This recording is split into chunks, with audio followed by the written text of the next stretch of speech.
Race 6 is the Bortoli Wines Festival Stakes. Sees the return of Eramine, the long-awaited return of Eramine. Whether he can win or not is problematic. What do you like? Yeah, well, the thing is, you sort of go through the form, and there's no reason Eramine can't come out and win. He's obviously going to be forward enough to sort of handle race pressure. He's been proven first up in the past, and 61 kilos probably isn't as bad as it could be. No.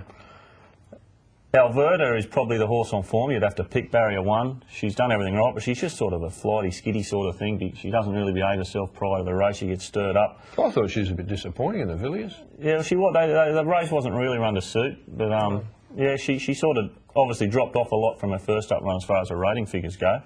And outside of that, Amy Annan, probably not up to the class, will get taken on in front by Beauty Watch and Barty Blasted, and perhaps even Alberta to sit a little bit handier than she has been. So, you know, I find it a real tricky race to try and come up with something with any confidence. What do you think of Grand Zulu?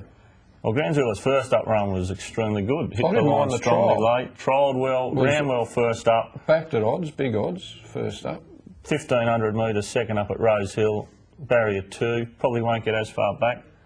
Yeah, You know, it's another genuine chance in a race that I find extremely difficult, even though there's only 8 runners. Yeah, the price is going to be, I could chance my arm on Grand Zulu for something, particularly if there's no scratchings and you stay with the 8 runners on an each way basis. But once you go, I was like, yeah, when you go through the form, you sort of come back to Eramine and think, why can't this thing? Well, that's exactly right. If Eramine goes up at a silly price, like if there's a bit of value about Eramine, especially if there's a little bit of sprinkling of support on him on the actual day, I can't see why Eramine can't overpower these with a 61.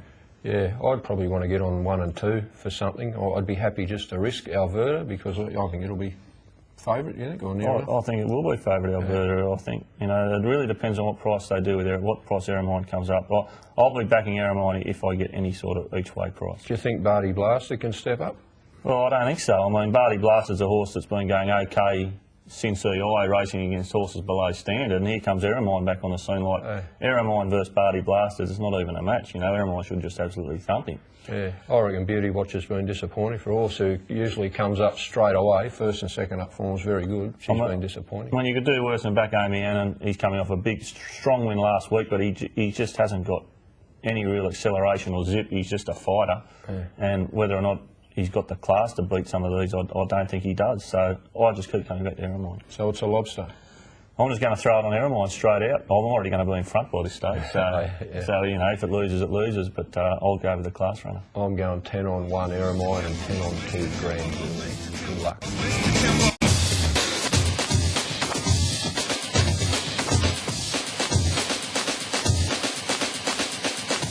Push the tempo, push the tempo, push the tempo.